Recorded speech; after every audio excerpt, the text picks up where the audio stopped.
Flambant neuf, le train-train arrive en gare, tout droit sorti d'une usine française Alstom, et la région Pays de la Loire peut être fière. Elle est la première de France à tester grandeur nature ce nouveau mode de transport rapide reliant nos centres-villes à nos campagnes.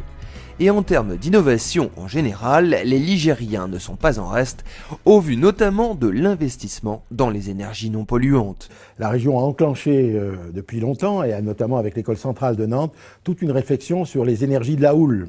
C'est-à-dire comment transformer ce mouvement de la houle permanent en de l'énergie. C'est en cours d'expérimentation et on va aboutir notamment avec une station d'expérimentation au Croisic. Tout le monde connaît le site du Croisic. Et puis maintenant, c'est le développement des énergies éoliennes en mer et avec l'installation d'un grand industriel qui va permettre la diversification des chantiers de l'Atlantique sur le secteur des énergies marines.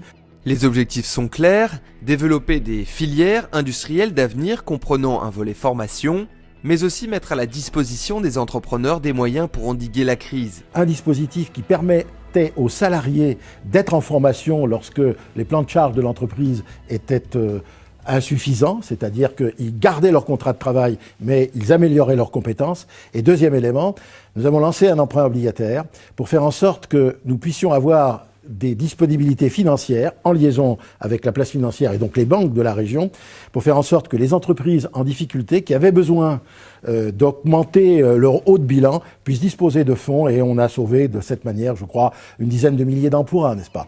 L'agenda 21, mis en œuvre en 2009, a demandé un travail subtil de concertation lors d'assises.